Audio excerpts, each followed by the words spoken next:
something here on my live on YouTube. You guys will hear me, but I don't know. Maybe I'll share a post and a picture about it. We will be continuing with Soulful Sundays, but I wanted to share this. Hey, hey, hey. I know I started my broadcast in mid conversation. It's because my TikTok live is already going on. Let me wipe this off. Woo. All right, that makes it a little better, right? A little clearer. All right. But I wanted to show you guys something. Um, Somebody mentioned to me, a friend of mine, that it was a good idea to share my journey and recovery in regards to my legs. And I know I've shared a picture of my CAT scan. I even put it on my profile pictures um, on a dating site, which is hilarious, right? But I did, just to be fully transparent. So there's a whole bunch of this stuff around my office area because I had to really get into studying my body to see what I needed to do to make it better. So these are the normal position of hips where they should be at. This is gonna be tricky because I gotta hold this tablet with one hand. All right, this is where the pin is at. There's a pin right here, right? But the pin is not connecting this to that. The pin is just basically this part right here, or it might have been this part right here. I think it was this part right here. When I was growing and the first accident I had happened, this slipped. So the bulb never popped out, but this slipped. So they had to connect that to prevent it and stabilize it, prevent it from further slipping and stabilize it. So now, you see how this is like this, like kind of like on a slant? Mines are not like that. Mines are 90 degree. So if you know 90 degrees, I'm gonna use this paper. 90 degrees is a straight curve. So this is where the bone is at. Where the bone is down here, it is up here on me. That's not where it's supposed to be at, people. That ain't where it's supposed to be. So, chiropractic and physical therapy is helping to repair that. Of course, it's more than just the bones. Yeah. All of these muscles right here have to adapt. They have to all strengthen. They have to all lengthen on both sides. All of these. All of these. So that's what I've been doing. That's what I've been doing. That's what I've been doing. All right, let's get to the podcast. I just wanted to share that with you guys. I don't know exactly how I'm going to be sharing the actual process. I have recorded a few times while I'm actually like at physical therapy and at chiropractic. So I may do that. That may be part of the process. I have to really pray on it, but I think it's a good idea to share my journey and my results because again, it's something that I deal with on a daily basis. For example, today, my body is really not feeling its best. This probably hasn't felt its best in a while. And me just being happy, it's not doing the whole shebang bang in regards to regulating the pain signals because it's not just the pain signals from the muscles and from the recent injury, but it's also pain signals that are from my uterus contracting and releasing. Hope I didn't TMI you guys, but these are the facts of being a woman, and it happens every god dang loving month for a lot of decades. So I'm on my fourth now, and yeah, I'm at this point. I'm ready to just start popping out babies because if I'm gonna have relief for a year, damn near frigate. But I know that's silly. Something gotta give though. Son gotta give. Son gotta give. Son gotta give. I have heard women who had those procedures that I've never even considered about getting. And I'm gonna tell you what it is, a hysterectomy. I know no reason to, but the fact of thinking about not having a menstrual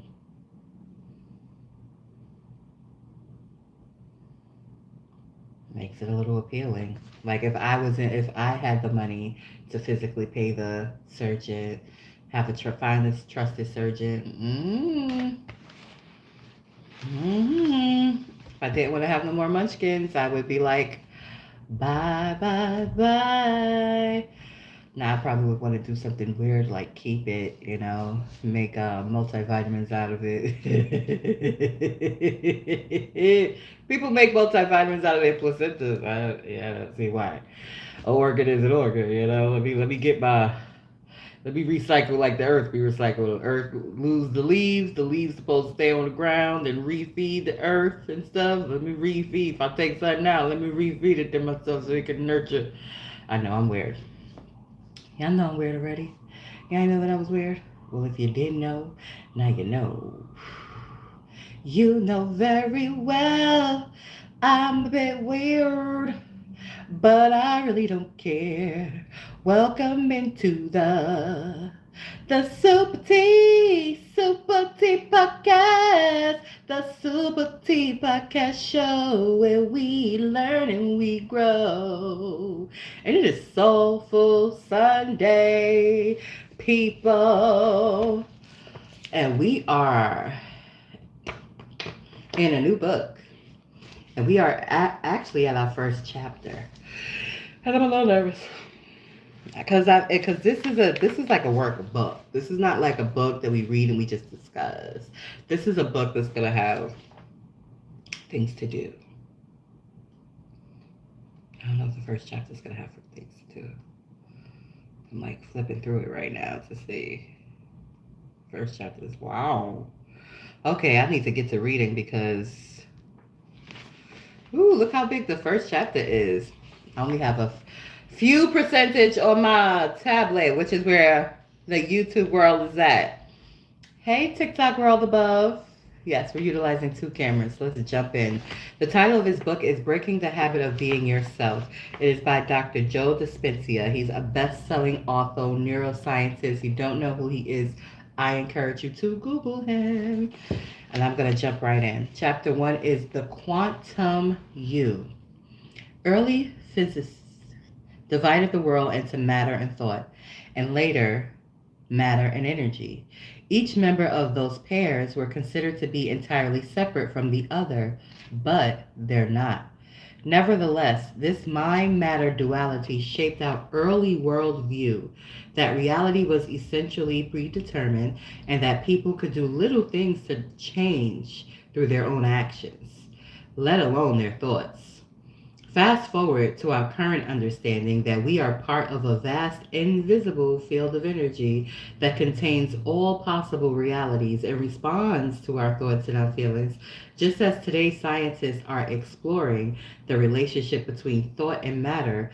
We are eager to do the same in our own lives. And so we ask ourselves, can I use my mind to create my reality? If so, is that a skill that we can learn and use to become who we want to be and create the life we want to experience? Let's face it, none of us is perfect. Whether we like to make some change to our physical self, emotional self, or spiritual self, we all have the same desire. We want to live life as an idealized version of who we think and believe we can be. When we stand in front of the mirror and we look at our love handles, we don't just see that slightly too pudgy vision reflected in the glass. We also see, depending on our mood that day, a slimmer, fitter version of ourselves or a heavier, chunkier version. Which of our images is real?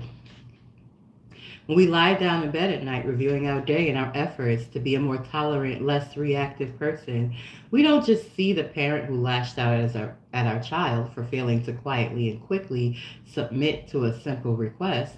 We envision either an angelic self whose patience was stretched like an innocent victim on the rack, or a hideous ogre laying waste to a child's self-esteem. Which of those images is real? The answer is all of them are real, and not just those extremes, but an infinite spectrum of images ranging from positive to negative. How can that be? For you to better understand why none of those versions of self is more or less real than the others, I'm going to have to shatter the outmoded understanding about the fundamental nature of reality and replace it with a new one. That sounds like a major undertaking, and in some ways it is, but I also know this. The most likely reason why you are drawn to this book or to this channel is that your past efforts to make any lasting change in your life, physical, emotional, or spiritual, have fallen short of the ideal of yourself that you have imagined. And why those efforts failed has more to do with your beliefs about why your life is the way it is than with anything else, including a perceived lack of will, time, courage, or imagination. Always, in order to change, we have come to a new understanding of self and the world so that we can embrace new knowledge and have new experiences. That is what reading this book will do for you. Your past shortfalls can be traced at their roots to one major oversight. You haven't committed yourself. Ooh, ooh. Okay, so I have been getting the word commitment a lot today, okay? A whole lot. Like, you gotta be committed. Like, okay, alright. I didn't expect it to come through this book, but I know when divine is giving me a message.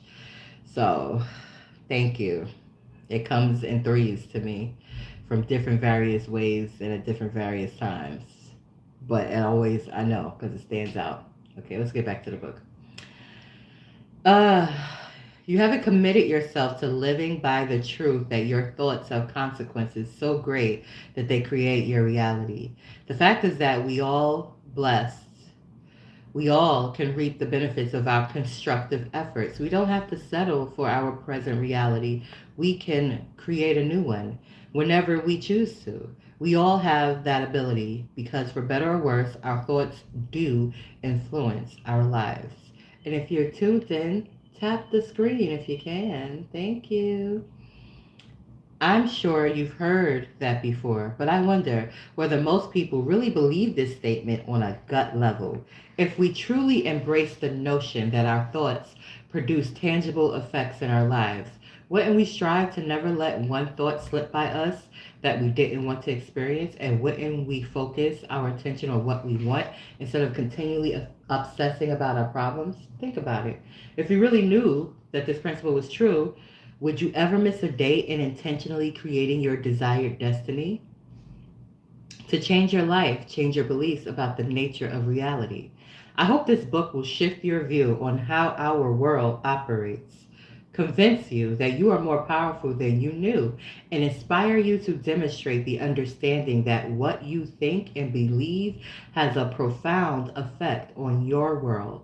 Until you break from the way you see your present reality, any change in your life will always be haphazard and transitory.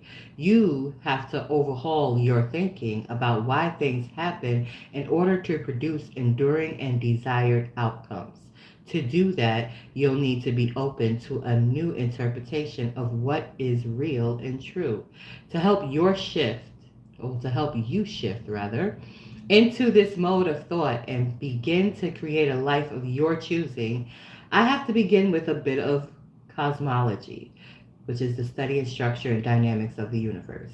But don't be alarmed, we're merely going to skim through the nature of reality 101 and how some of our views about it have evolved to reach our present understanding. All of this is to explain, of necessity, in a brief and simple way, how it is possible that your thoughts shape your destiny. So there's a science. This is not just theory and mysticism. This chapter just might test your willingness to abandon ideas that have, in a sense, been programmed into you for many years on a conscious and subconscious level. Once you gain a new conception of the fundamental forces and elements that constitute reality, it won't fit into that old perception in which the linear and the orderly rule the day. Be prepared to experience some fundamental shifts in understanding. In fact, as you begin to embrace this new outlook, your very makeup as a human being will change. It is my wish that you will no longer be the same person you were when you began. Obviously, I'm about to challenge you, but I want you to know that I am entirely empathetic because I too have had to let go of what I thought was true and leap into the unknown. To ease into this new way of thinking about the nature of our world, let's see how our worldview was shaped by the early belief that mind and matter were separate things. Always matter, never mind. Always mind, never matter.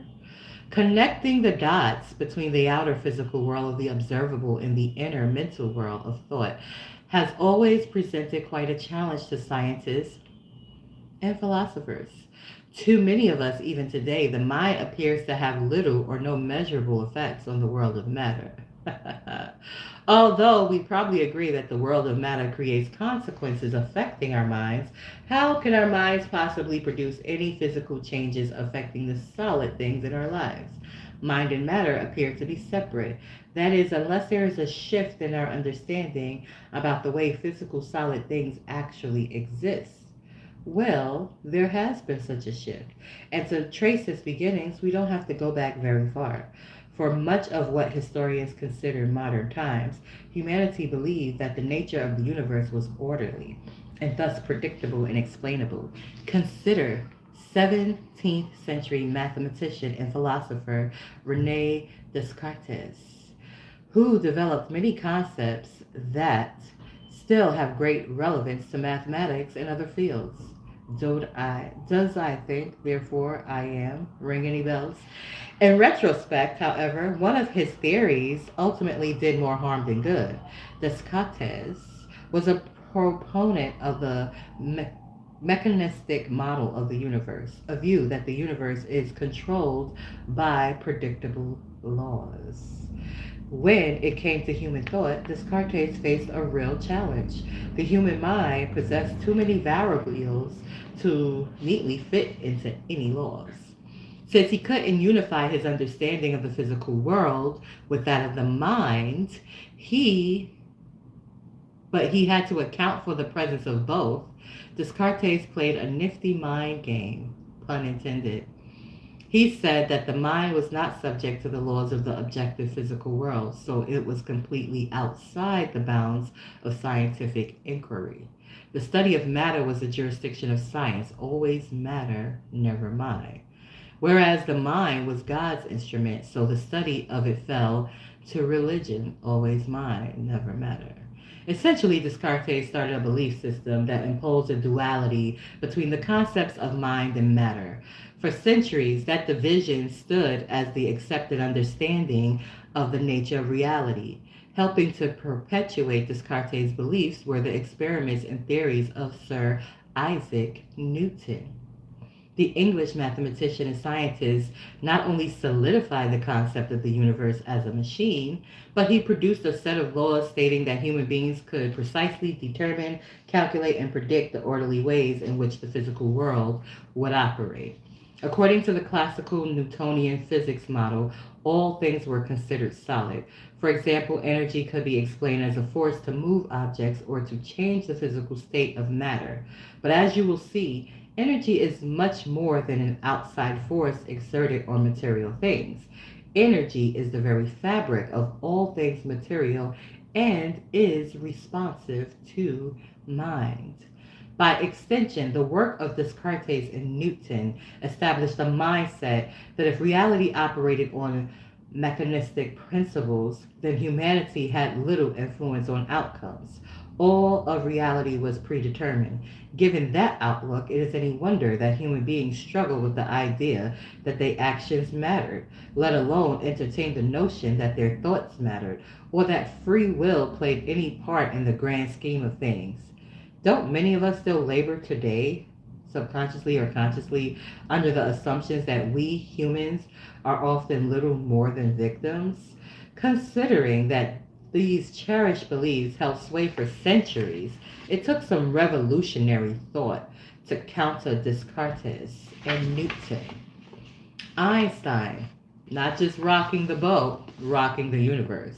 About 200 years after Newton, Albert Einstein produced his famous equation, E equals mc squared, demonstrating that energy and matter are so fundamentally related that they are one and the same. Essentially, his work showed that matter and energy are completely interchangeable. This directly contradicted Newton and Descartes and ushered in a new understanding of how the universe functions. Einstein didn't single handedly crumble our previous view of the nature of reality, but he did undermine its foundation, and that eventually led to the collapse of some of our narrow, rigid ways of thinking. His theory set off an exploration of the puzzling behavior of light.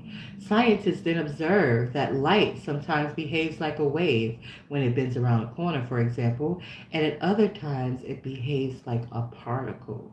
How can light be both a wave and a particle? According to the outlook of Descartes and Newton, it couldn't. A phenomenon had to be either one or the other. Quickly, it became clear that the dualistic Cartesian Newton model was flawed at the most basic level of all, the subatomic.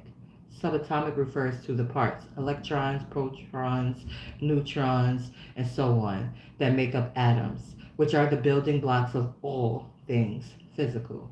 The most fundamental components of our so-called physical world are both waves, energy, and particles, physical matter.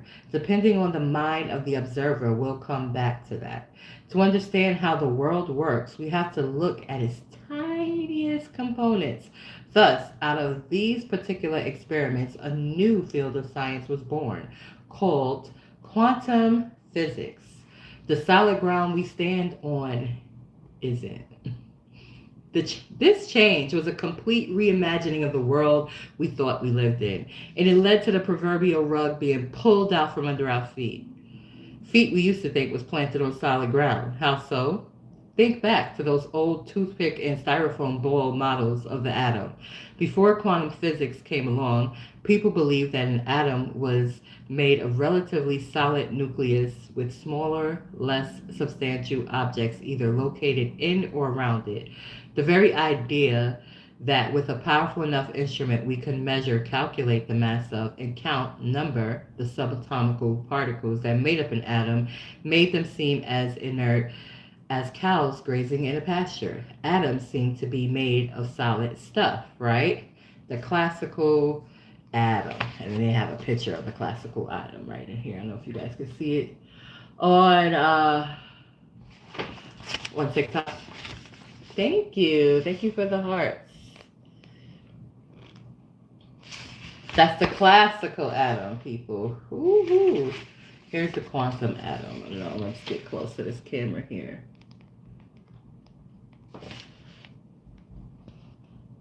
That dot is the nucleus, and that shaded area is the electron cloud. Nothing could be further from the truth as revealed by the quantum model. Atoms are mostly empty space. Atoms are energy. Think about this. Everything physical in your life is not solid matter. Rather, it's all fields of energy or frequency patterns of information. All matter is more nothing, energy, than something, particles. The new school quantum version of an atom with an electron cloud. That's what the figure I just showed you right here. I don't know if you can see it. Okay, we'll get there. So this gray area is the quantum cloud, and that one dot is the matter. I'm gonna back it up and do it again for the people that's watching on YouTube. Yeah, that's the nucleus. That's the energy. This is controlling that and bringing it into form. Whew. That's figure 1B. The atom is 99.99999% energy and 0.00001% matter. It's just about nothing materially. The real quantum atom, which is figure 1C, and notice on figure 1C, you see, thank you for stopping by and saying hey. It's Soulful Sundays. Every Soulful Sunday, we're reading from a book. And we just started this book by Joe Dispenza, Breaking the Habit of Being Yourself. You can grab yourself a copy if you don't have one already. And I appreciate the love, love. So this is figure 1C. Figure 1C is just nothing. It's the most realistic model of any atom. It is no thing materially, but all things potentially. Another puzzle, subatomic particles and larger objects play by different rules. But this alone wasn't enough to explain the nature of reality. Einstein and others had another puzzle to solve. Matter didn't always seem to behave in the same ways.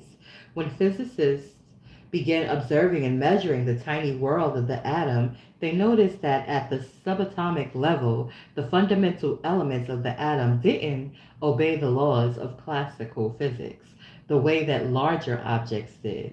Eventually, involving objects in the large world were predictable, reproducible, and consistent.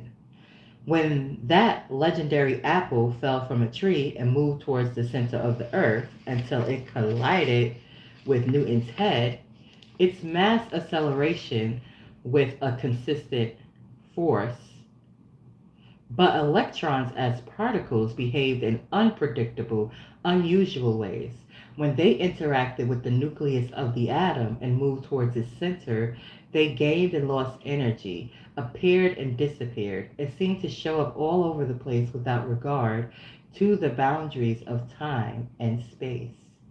Did the world of the small and the world of the large operate under very different set rules? Since subatomic particles like electrons were the building blocks of everything in nature, how could they be subject to one set of rules and the things that they made up behave according to another set of rules? From matter to energy. Particles pull off the ultimate vanishing act. At the level of electrons, scientists can measure energy dependent characteristics such as wavelength, voltage potentials, and the like. But these particles have a mass that is so infinitely small and exist so temporary as to be almost non-existent. This is what makes the subatomic world unique. It possesses not just physical qualities, but also energetic qualities. In truth, matter on a subatomic level exists as a momentary phenomenon. It is so elusive that it constantly appears and disappears, appearing into three dimension in time and space, and then disappearing into nothing, into the quantum field in no space, no time, transforming from particle, matter, to wave, energy, and vice versa. But where do particles go when they vanish into thin air? Collapsing the wave function.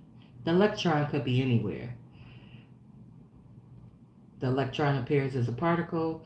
The electron disappears into nothing. The electron reappears as a particle. So this is figure 1D. I'm going to show you in a second. It's the electron exists as a wave of probability in one moment, and then in the next moment appears as a solid particle, then disappears into nothing, then reappears in another location.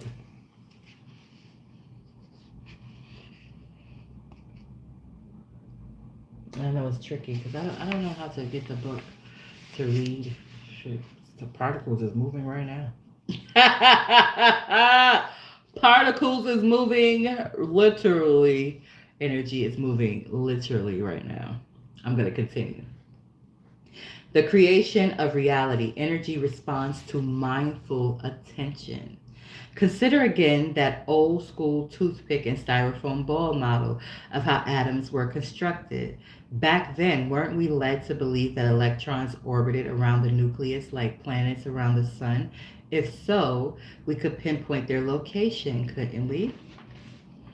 The answer is yes, in a matter of speaking, but the reason is not at all what we used to think. What quantum physics discovered was that the person observing or measuring the tiny particle that makes up atoms affects the behavior of energy and matter. Quantum experiments demonstrated that electrons exist simultaneously in an infinite array of possibilities or probabilities in an invisible field of energy. But only when an observer focuses attention on any location of any one electron does that electron appear. In other words, a particle cannot manifest in reality, that is, ordinary spacetime as we know it, until we observe it. Quantum physics calls this phenomenon collapse of the wave function, or the observer effect. We now know that the moment the observer looks for an electron, there's a specific point in time and space wherein all probabilities of the electron collapse into a physical event. With this discovery, mind and matter can no longer be considered separate. They are intrinsically related because subjective mind produces measurable changes on the objective physical world. As you begin to see why this chapter is titled The Quantum You, at the subatomic level, energy responds to your mindful attention and becomes matter. How would your life change if you learned to direct the observer effect and to collapse infinite waves of probability into the reality that you choose? Could you get better up at observing the life that you want? Could I possibly use my mind to correct my hips from 90 degrees to 130 degrees? I believe so. I do believe so. And all the muscles around it to adjust accordingly. I do believe so. Dr. Joe definitely healed his fractured vertebrae. Nothing's even broken. All I'm doing is stretching and adapting. I think that's just gonna do that. I think that's just gonna do that. All right, let's continue. What quantum physicists discovered was that the person observing or measuring the tiny particles that make up atoms affects the behavior of energy and matter. Quantum experiments demonstrated that electrons exist simultaneously in an infinite array of possibilities or probabilities in an invisible field of energy, but only when an observer focuses energy on any location of any one electron does that electron appear. In other words, a particle cannot manifest in reality, that is, ordinary space and time as we know it, until we observe it. Quantum physics call this phenomenon collapse of the wave function or the observer effect.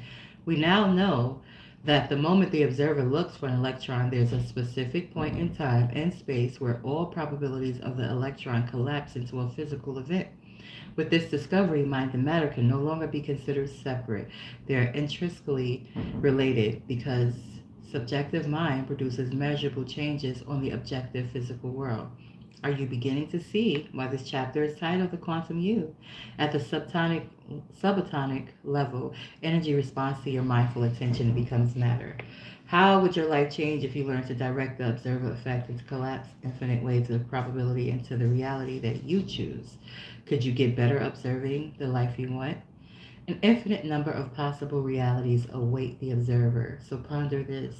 Everything in the physical universe is made up of subatomic particles such as electrons. By their very nature, these particles, when they exist as pure potential, are in their wave state while they are not being observed. They are potentially everything and nothing until they are observed.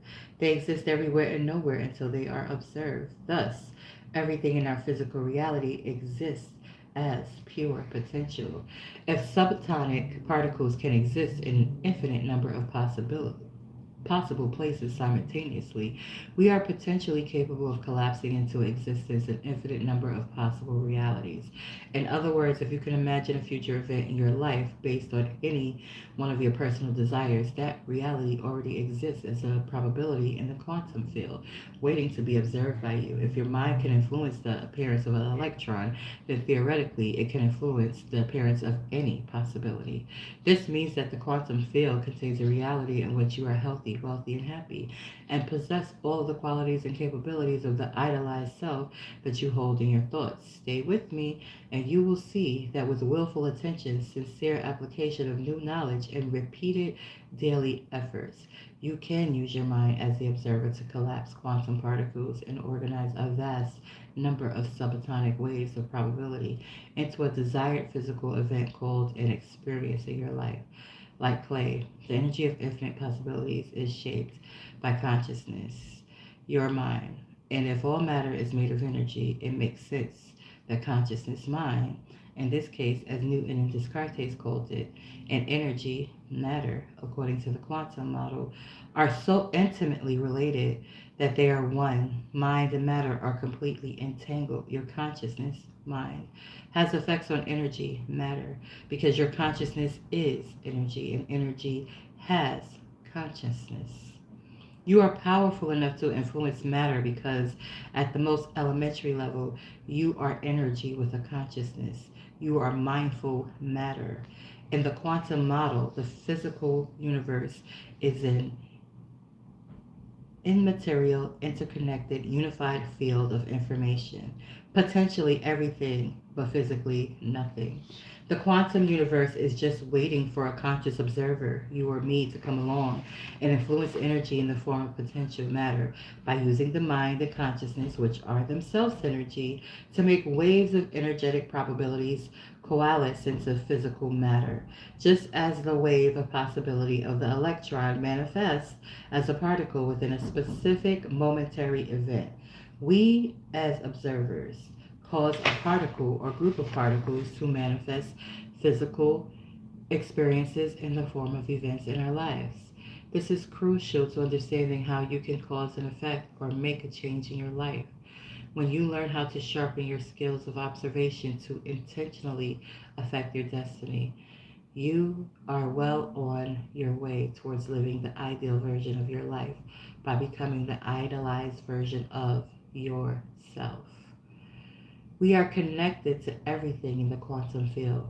Like everything else in the universe, we are, in a sense, connected to a sea of information in a dimension beyond physical space and time. We don't need to be touching or even close proximity to any physical elements in the quantum field to affect or be affected by them. The physical body is organized patterns of energy and information, which is unified with everything in the quantum field. You, like all of us, broadcast a distinct energy pattern or signature. In fact, everything material is always emitting specific patterns of energy, and this energy carries information. Your fluctuating state of mind, consciously or unconsciously, change that signature on a moment to moment basis because you are more than just a physical body. You are a consciousness using a body and a brain to express different levels of mind. Another way to look at how we humans in the quantum field are interconnected is through the concept of quantum entanglement or quantum non-local connection. Essentially, two particles can be initially linked in some way, they will always be bonded together beyond space and time. As a result, anything that is done to one will be done to the other, even though they are spatially separated from each other. This means that since we too are made of particles, we are all implicitly,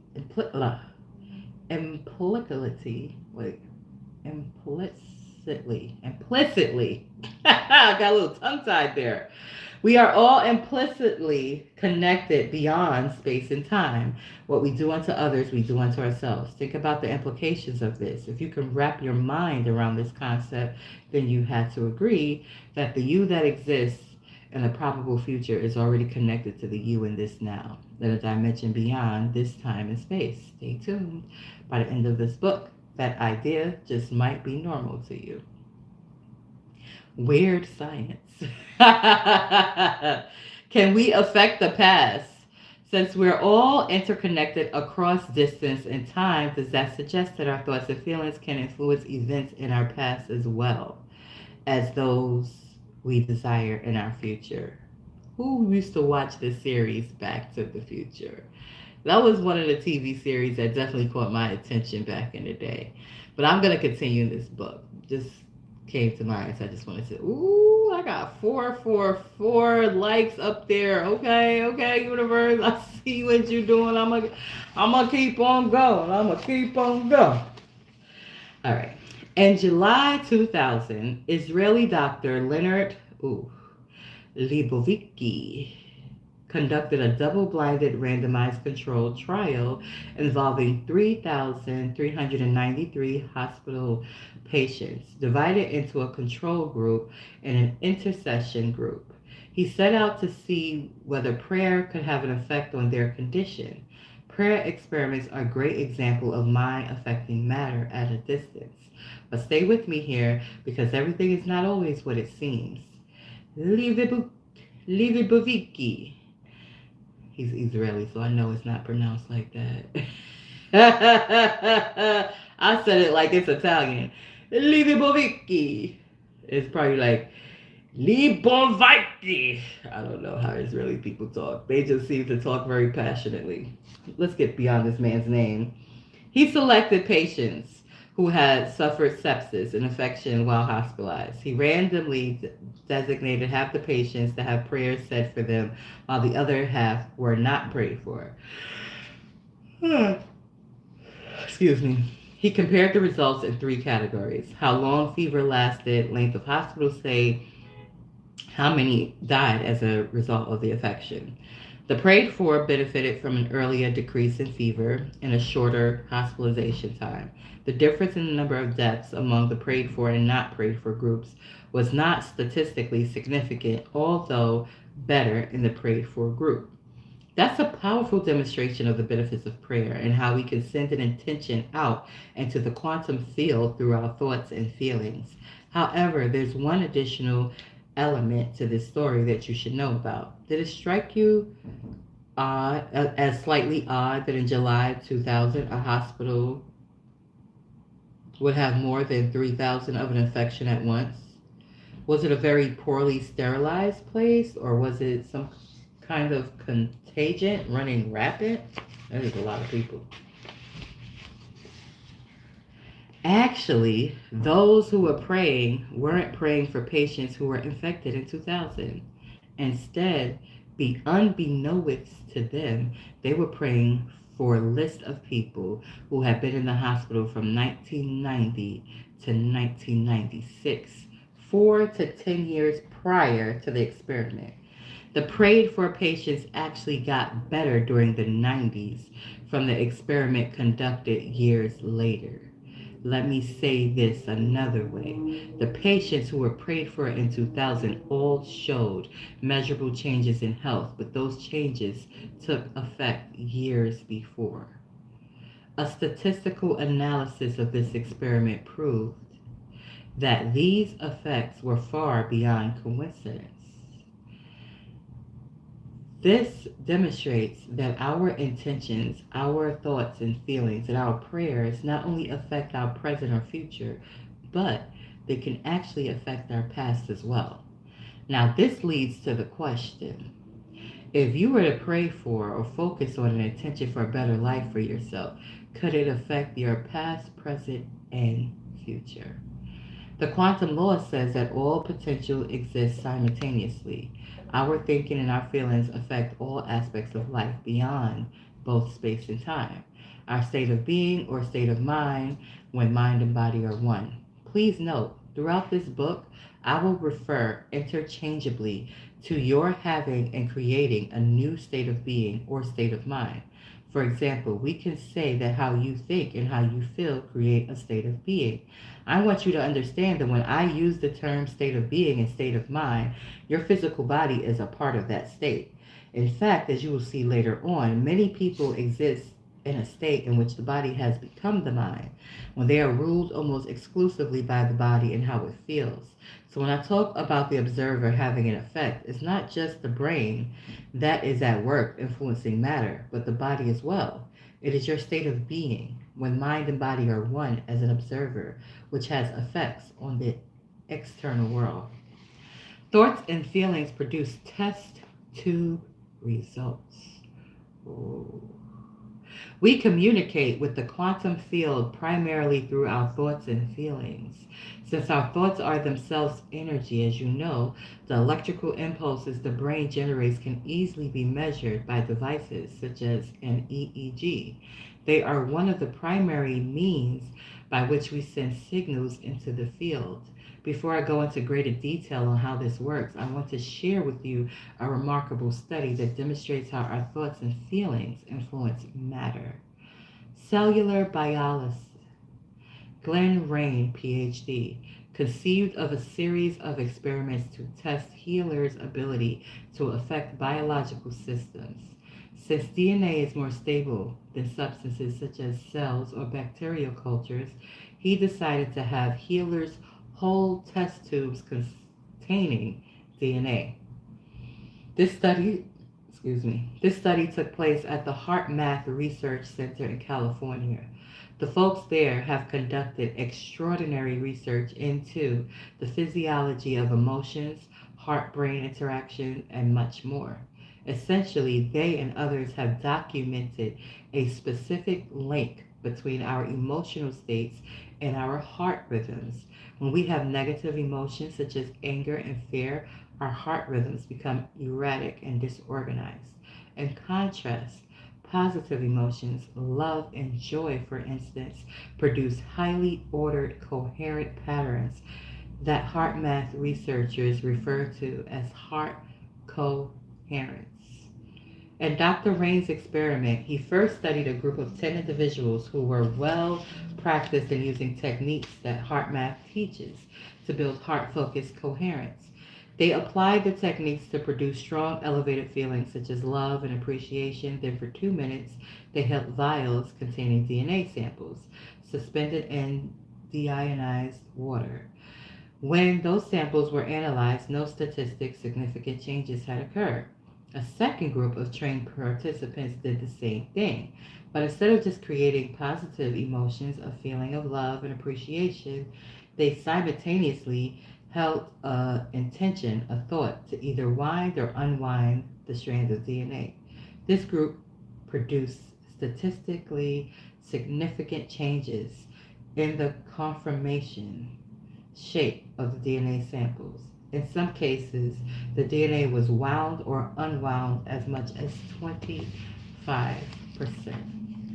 A third group of trained subjects held a clear intent to change the DNA, but they were instructed not to enter into a positive emotional state. In other words, they were only using thought intentions to affect matter. The result? No changes to the DNA samples. The positive emotional state that the first group entered did nothing by itself to the DNA. Another group's clearly held intentional thought, unaccompanied by emotion, also had no impact. Only when subjects held both heightened emotions and clear objectives in alignment were they able to produce the intended effect. An intentional thought needs an energizer, a catalyst, and that energy is an elevated emotion. Heart and mind working together, feelings and thoughts unified into a state of being. If a state of being can unwind and wind strands of DNA in 2 minutes, what does it say about our ability to create reality? What the HeartMath experiment demonstrates is that the quantum field does not respond simply to our wishes, our emotional requests. It doesn't just respond to our aims, our thoughts. It only responds when these two are aligned or coherent. That is, when they are broadcasting the same signal. When we combine an elevated emotion with an open heart and a conscious intention with clear thought, we signal the field to respond in amazing ways. The quantum field responds not to what we want, it responds to who we are being. Thoughts and feelings broadcasting our electromagnetic signal to the quantum field. Since every potential in the universe is a wave of probability that has electromagnetic field and is energetic in nature, it makes sense that our thoughts and feelings are no exception. I find it a useful model to think of thoughts as the electrical charge in the quantum field and feelings as the magnetic charge in the field. The thoughts we think send an electrical signal into out into the field. The feelings we generate magnetically draw events back to us. Together, how we think and how we feel produce a state of being, which generates an electromagnetic signature that influences every atom in our world. This should prompt us to ask, what am I broadcasting consciously or unconsciously on a daily basis? All potential experiences exist as electromagnetic signatures in the quantum field. There are an infinite number of potential electromagnetic signatures for genius, for wealth, for freedom, for health that already exist as a frequency pattern of energy. If you could create a new electromagnetic field by changing your state of being, which matches that potential in the quantum field of information, it is possible that your body would draw to that event or that event would find you. Mm. To experience change, observe a new outcome with a new mind. Quite simply, our routine, known thoughts and feelings perpetuate the same state of being, which creates the same behaviors and creates the same realities. So if we want to change some aspect of our reality, we have to think, feel, and act in new ways. We have to be different in terms of our responses to experiences. We have to become someone else. We have to create a new state of mind. We need to observe a new outcome with a new mind. From a quantum standpoint, we have to create a different state of being as an observer and generate a new electromagnetic signature.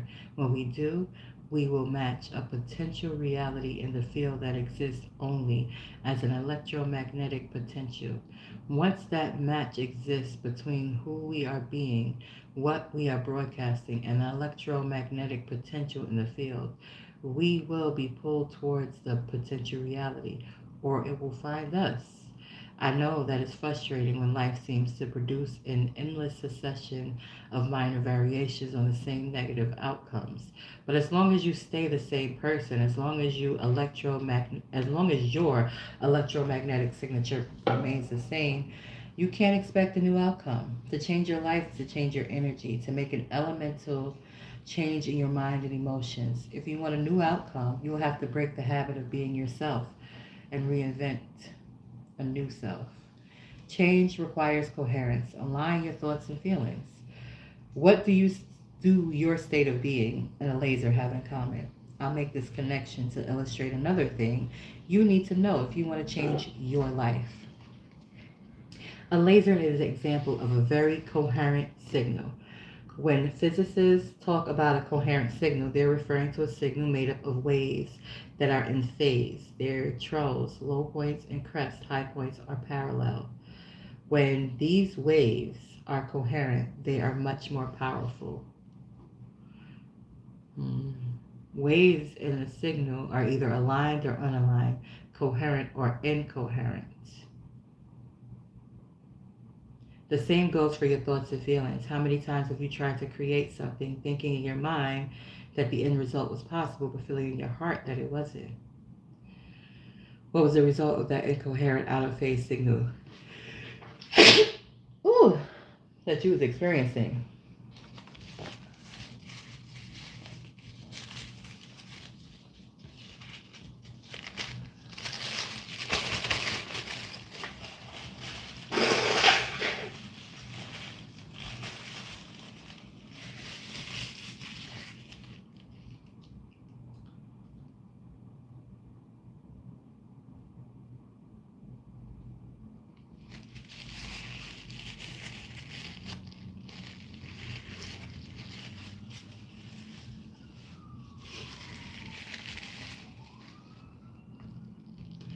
How many times have you tried to create something thinking in your mind that the end result was possible, but feeling in your part that it wasn't? What was the result of that incoherent, out of phase signal that you were sending? Why is it that nothing manifested? As you saw with the heart map study, quantum creating only works when your thoughts and feelings are aligned. Just as the waves in a signal are much more powerful when they are coherent, the same is true for you when your thoughts and your feelings are aligned. When you hold clear, focused thoughts about your purpose, accompanied by your passionate emotional engagement, you broadcast a stronger electromagnetic signal that pulls you towards a potential reality that matches what you want. I frequently talk to my workshop audiences about my grandmother, a woman I adored. She was an old school Italian, as steeped in Catholic guilt as she was in the tradition of making tomato gravy to spoon on pasta. She prayed constantly for things and deliberately thought about a new life, but the guilt that had been instilled in her throughout her upbringing confused the signal she was sending. She only manifested more reasons to feel guilty. If your intentions and desires haven't produced constant results, you've probably been sending an incoherent mixed message into the field. You may want wealth, you may think wealthy thoughts, but if you feel poor, you aren't going to attract financial abundance to yourself. Why not? Because thoughts are the language of the brain, and feelings are the language of the body. You're thinking one way and feeling another way, and when the mind is in opposition to the body, or vice versa, the field won't respond in any consistent way. Instead, when mind and body are working together, when our thoughts and feelings are aligned, when we are in a new state of being, then we are sending a coherent signal on the airwaves of the invisible. Why quantum outcomes should come as a surprise. Now let's fill in another piece of the puzzle. To change our reality, those outcomes that we attract to ourselves have to surprise, even astonish us in the way which they come about. We should never be able to predict how our new creations will manifest. They must catch us off guard. Excuse me, TikTok has a thing after hour.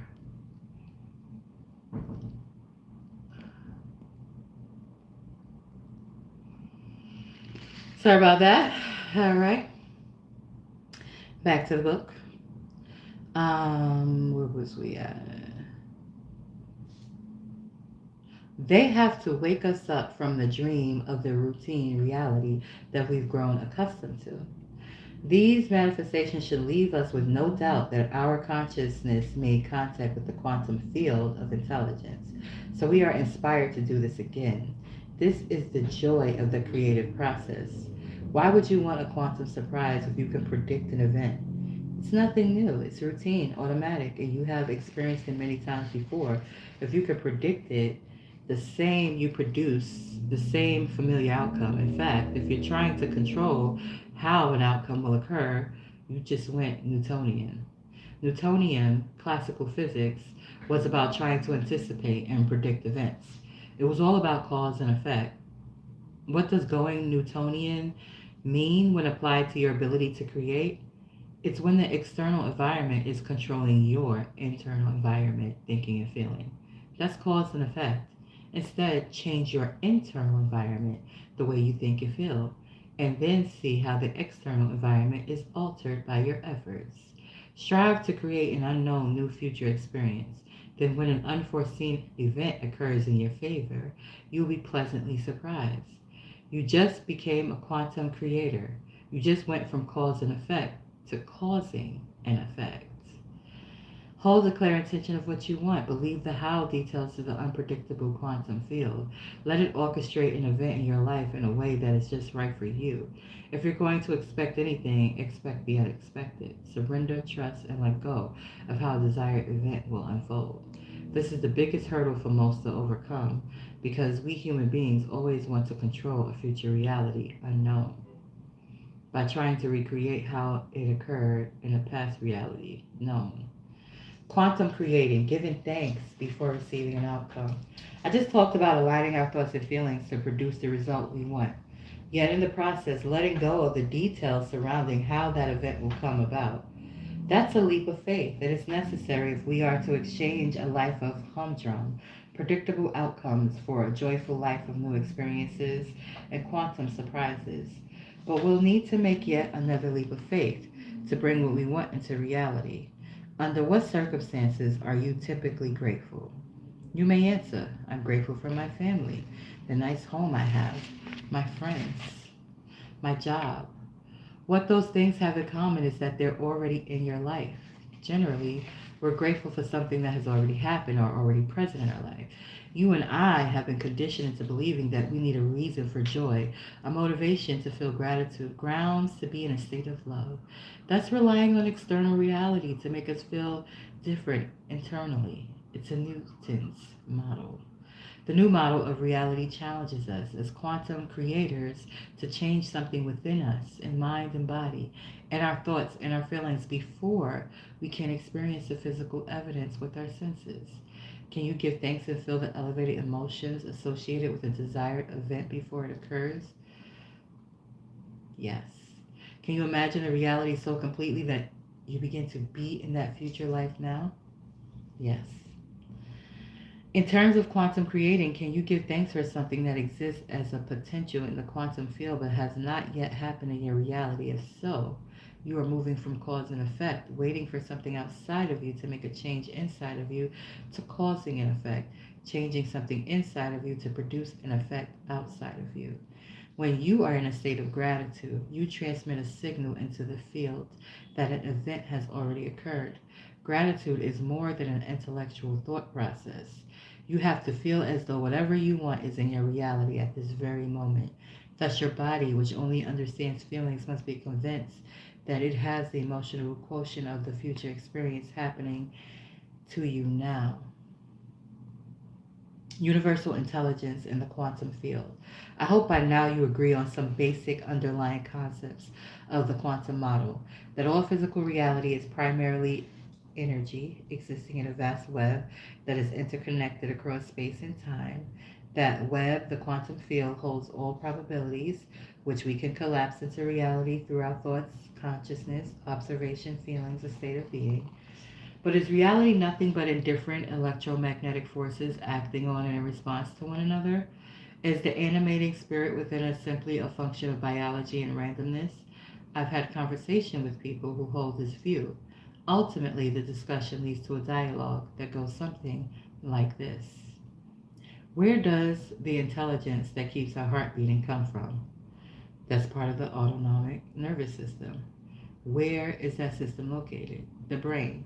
The brain's limbic system is part of the autonomic nervous system.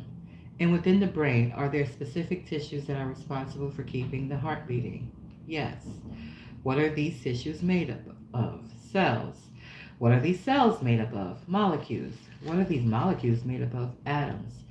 What are these atoms made up of? Subatomic particles. And what are these subatomic particles primarily composed of? Energy.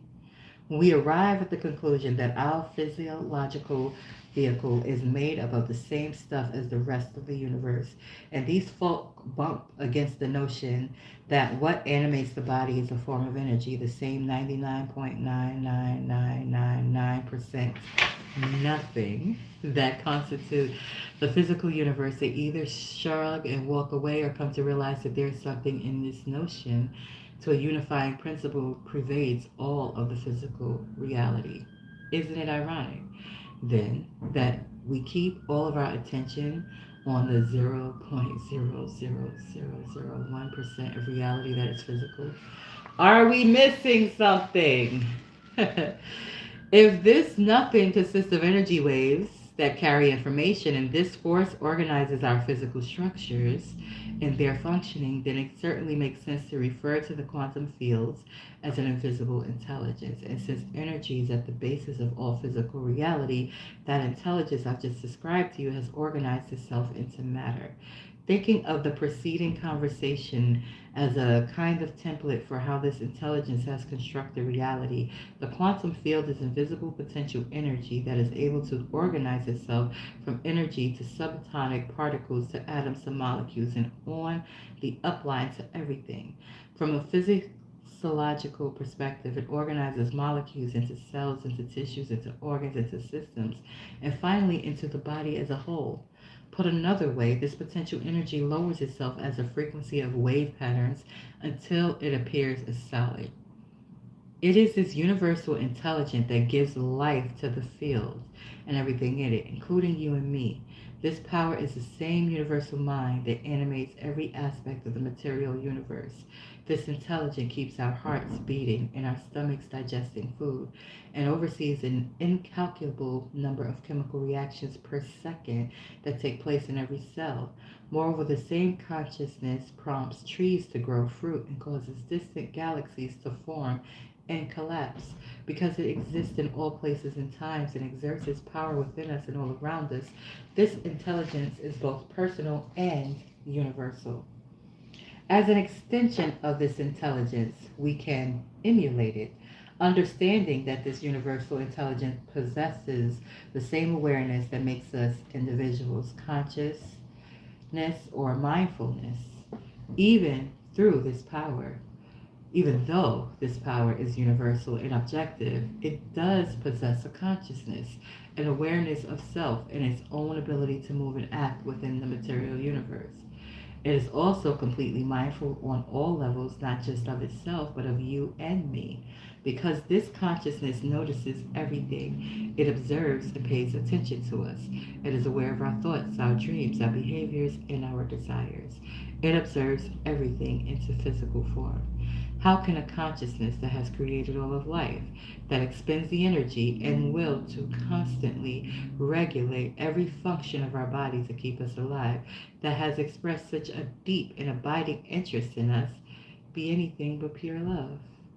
We've talked about two aspects of consciousness: the objective consciousness, intelligence of the field, and the subjective consciousness, that is free will, self aware individual. When we emulate the properties of this awareness, we are becoming creators. When we feel resonance with this loving intelligence, we become like it. This intelligence will orchestrate an event, an energetic response to match whatever the subjective mind puts out into the quantum field. When our will matches its will, when our mind matches its mind, when our love for life matches its love for life, we are enacting this universal consciousness. We become the elevated power that transcends the past, heals the present, and opens doors to the future. We get back what we send out.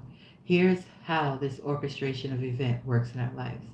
If we have experienced suffering and within our minds and bodies we hold that suffering and express it through our thoughts and feelings, we broadcast that energetic signature into the field. The universal intelligence responds by sending into our lives another event that will reproduce the same intellectual and emotional response. Our thoughts send a signal out, I'm suffering, and our emotions, suffering, drawn into your lives, an event to match that emotional frequency. That is a good reason why people be suffering. It's a very real sense. People asking for proof of the existence of universal intelligence at all times, and it sends feedback in our external environment at all times. That's how powerful we are. The question at the heart of this book is, why don't we send out a signal that will produce a positive outcome for us? How can we change so that the signal we send out matches what we intend to produce in our lives? We will change when we fully commit to the belief that by choosing the thought signal we send out, we will produce an effect that is observable and unexpected.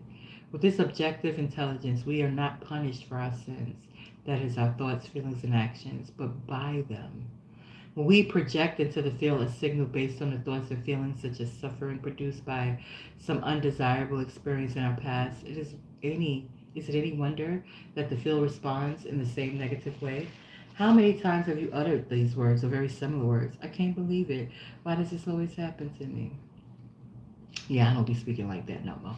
And if I do, I'll be like, why is it so much good happening to me?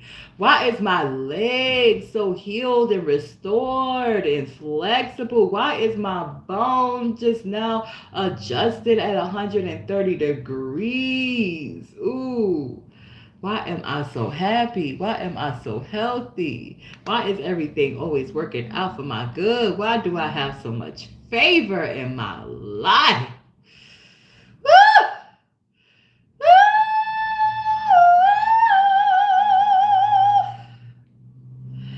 Yes. With this objective intelligence, okay, we passed that one.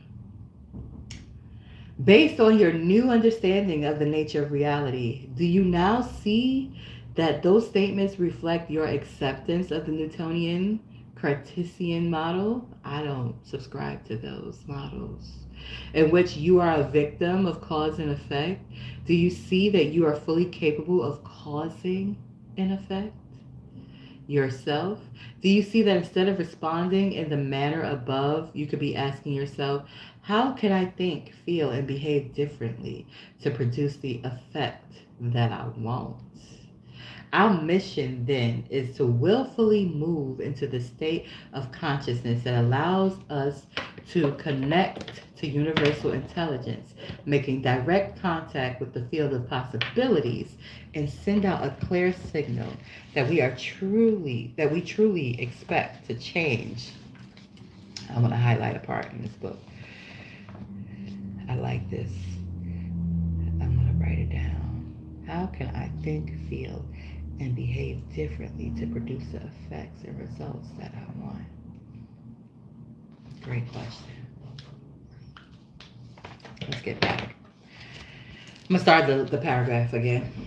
Our mission then is to willfully move into the state of consciousness that allows us to connect to universal intelligence, make direct contact with the field of possibilities, and send out a clear signal that we truly expect to change and see the results that we want in the form of feedback produced in our lives.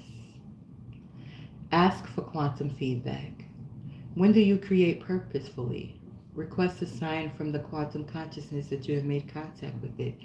Dare ask for synchronicities related to your specific desired outcomes. When you do, you're being bold enough to want to know that this consciousness is real and that it is aware of your efforts. Once you accept this, then you can create in a state of joy and inspiration. This principle asks us to lay down what we think we know, surrender to the unknown, then observe the effects in the form of feedback in our lives. And that is the best way we learn. When we get positive indications, when we see our external circumstances shift in a favorable direction, we know that whatever we did inside of us was right. Naturally, we'll remember what we did so we can do it again. And when events begin to occur in your life, you can choose to be like a scientist in the process of discovery. Why not monitor any changes to see that the universe is favorable to your efforts and prove to yourself that you are that powerful? So how can we connect with that state of consciousness?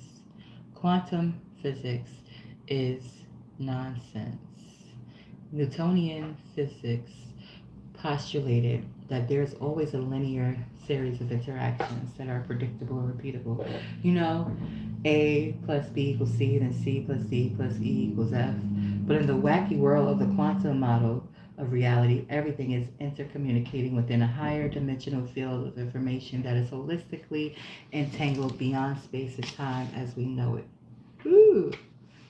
One reason why quantum physics is so elusive is that for years we have been accustomed to thinking based on our senses.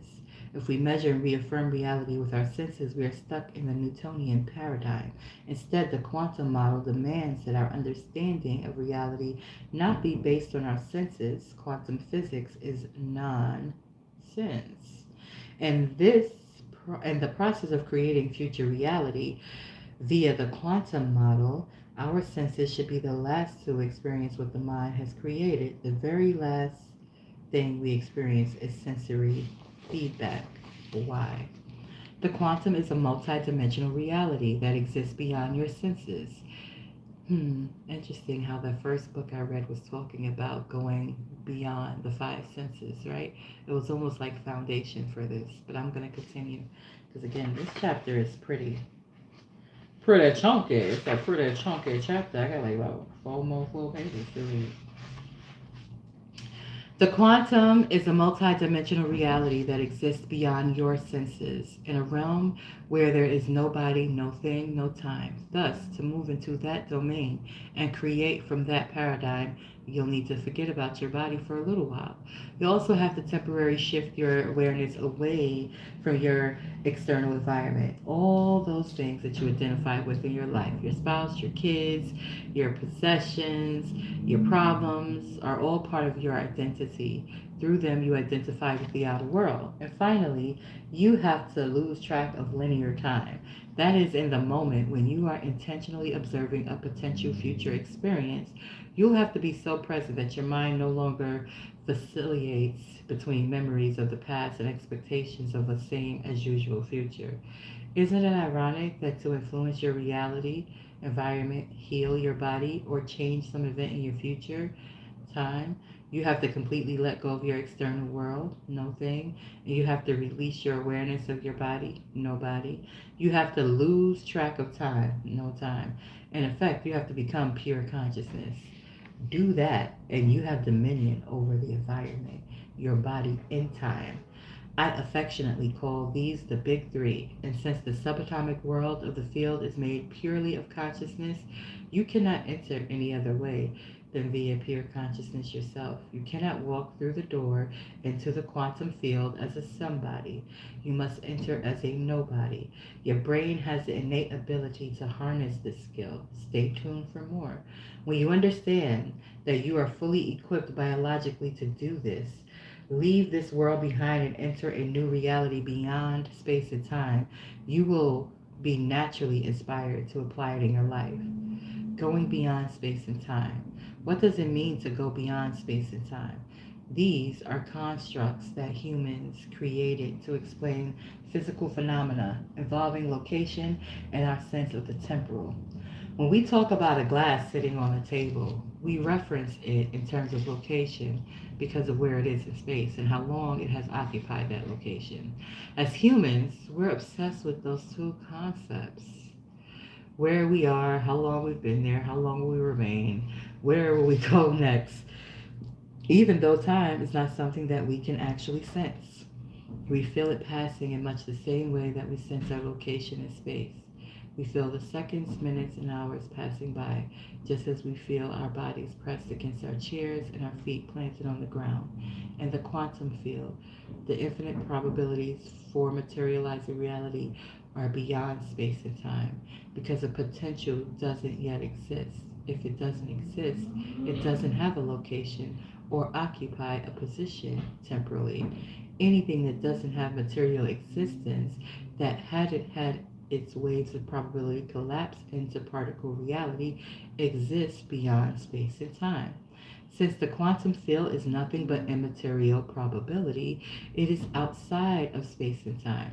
As soon as we observe one of those infinite probabilities and give it material reality, it acquires those two characteristics.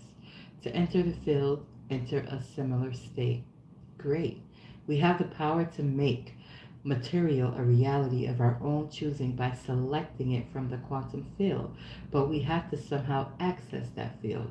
We're always connected to it, but how do we get the field to respond to us?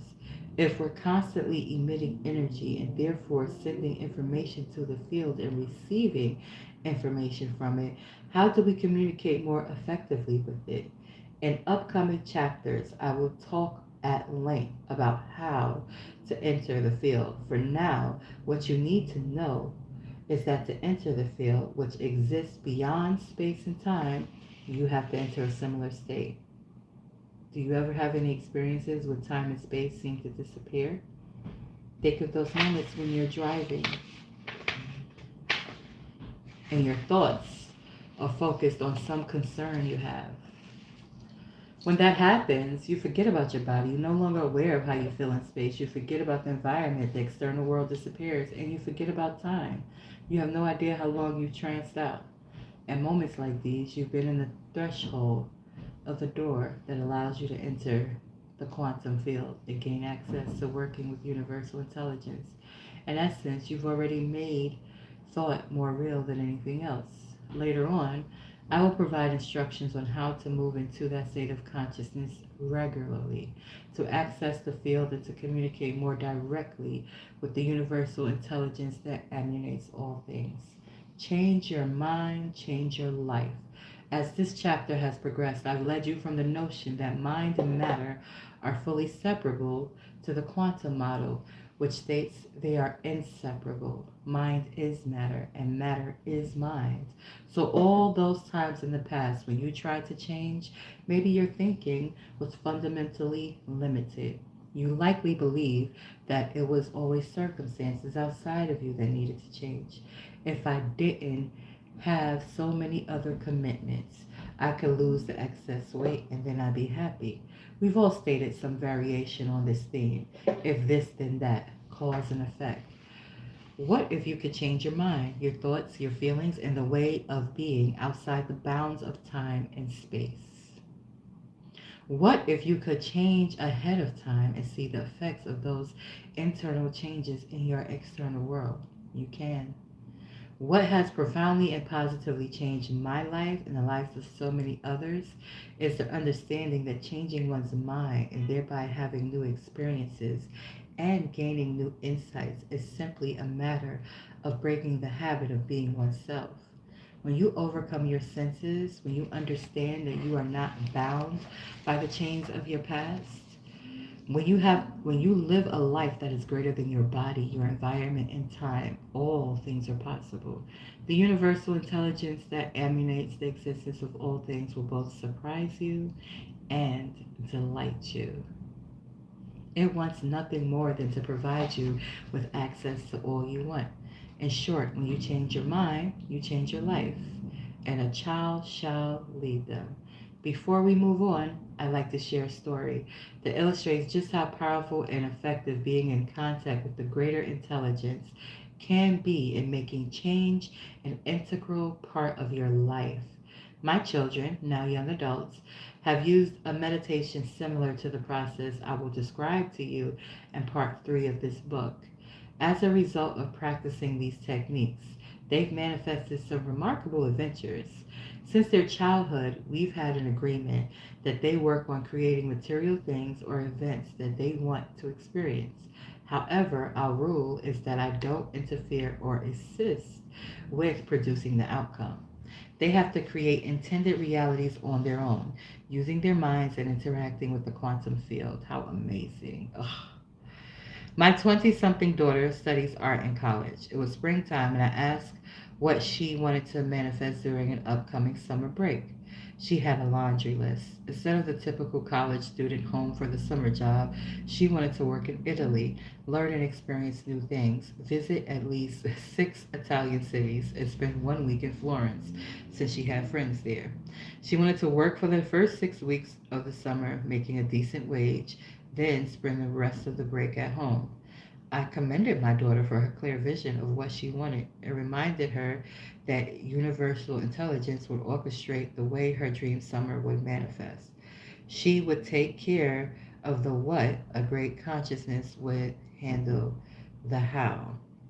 Since my daughter is practicing the art of thinking and feeling ahead of the actual experience, I merely reminded her to not only set an intention every day with regard to what that summer would look like, what people she would see, what events would transpire, what places she would visit, but also to feel what it would be like to experience these things.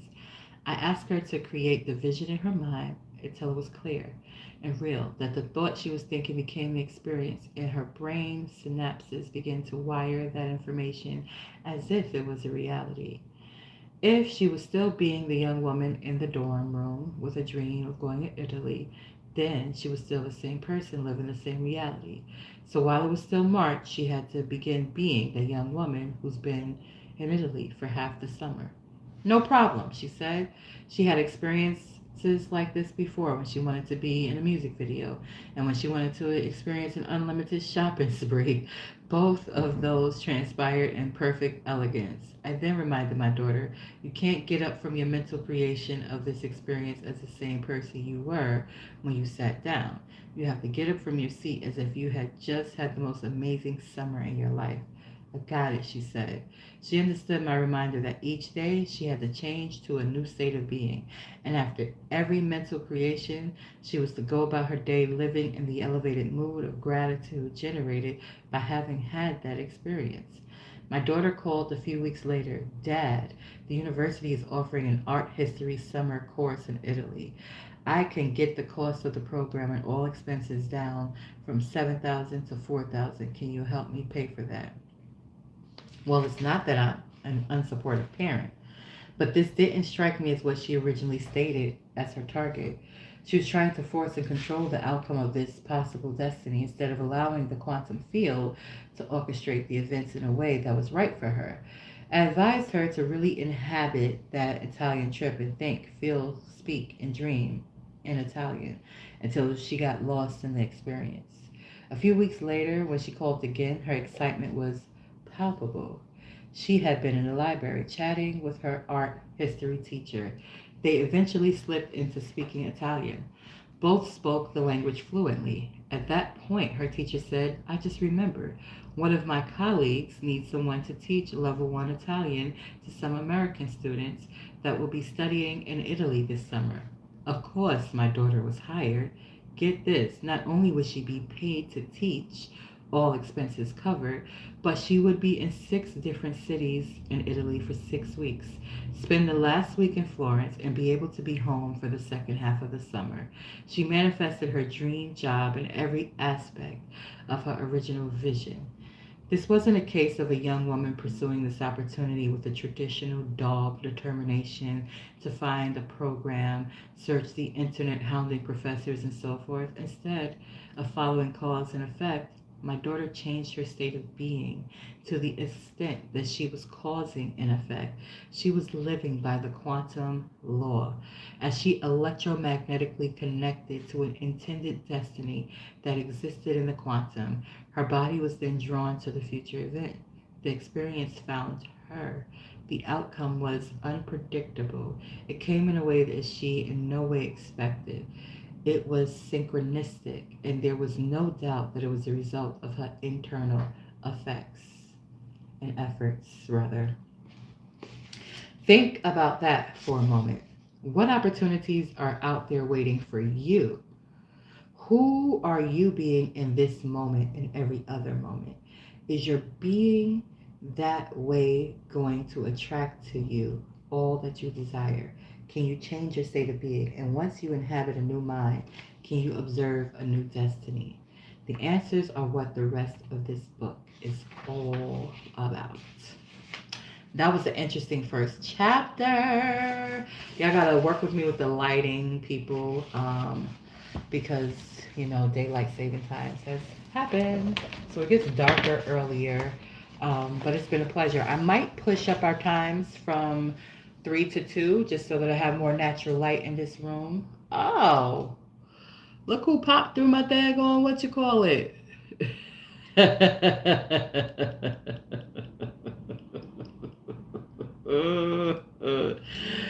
Okay. I go into quantum physics, you know what? That's my cue. That's my cue to stop this broadcast. I'm out of here. Let's pop in and see what Miss Bay's doing.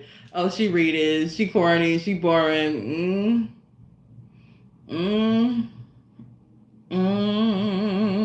All I could say is, all I can say is, That's not who I am. But that's other people's perception of me, because I know it's weird. It's weird to some people to really enjoy reading, but I enjoy it, obviously. And having this platform pushes me to do the things that I actually enjoy to do and to share it. And I'm going to publicly share, since I am sharing my progress with my physical body, that by the end of this book, I don't even know how many chapters is in here. Let's see how many chapters is in here. Oh, there's a lot of different things in here, though. Because soon, once we get to part 3, chapter 14, 14 weeks. 14 weeks to have corrected that these 90 degree hips to the proper 130 degree. 14 weeks, people. 14 freaking weeks. That's a relatively very short time. Very, very, very, very, very short time to correct. We're talking about decades. And we're not talking about lightweights. You can see, and I'm not skinty. I got some meats on my bones, meats on my bones, meats on my bones. Anyway, thank you for tuning into the Super Tea podcast show. I do have homework to do, but I also want to just do some meditations and just like really like this book is whew, right on time, and I've had it for a few years. I believe I got it from a Barnes and Nobles. Barnes and Nobles is one of the places I really, really, really, really enjoy. Anyway, I love the woman I am. I love the woman I am becoming. And I'm excited to share this journey with you all because if I could do it, little girl from Marcy Projects, if a little girl from Marcy Projects could, be applying quantum physics and living by quantum laws, that I'm just saying anybody could do it. Anybody could do it. If I could do it, you could do it too. So I'm going to do it so y'all can see me do it. And then y'all be inspired to do it too. And I'm going to share with you guys resources that I'm utilizing to do it, which we all have access to because we all have access to the internet. So utilize your access to information and to knowledge responsibly. Be responsible with yourself. Create the life that you love. You can have it. You don't gotta hustle and bustle unless it's something you enjoy doing. I don't. I enjoy relaxed days. I enjoy relaxation. I enjoy actually paying enough attention to my body and hydrating my body and putting the proper nutrients in my body and resting my body and allowing my body to evolve and to adjust. And I like going to chiropractor. I have to really meditate on this machine that I get on and see if it's really what I want it to be because I don't think I'm about to stop doing that machine. I don't think that machine is necessary. I think that machine is like me trying to do it the hard way, the hustle and bustle way. I want to relax into, to this new way of being me. So anyway, thank you for tuning into the Super T Podcast Show. I may be back next week at 2 instead of 3. I will let you know though, at least the day before. Okay, thank you. And if you want to catch the replay, you can catch it on YouTube.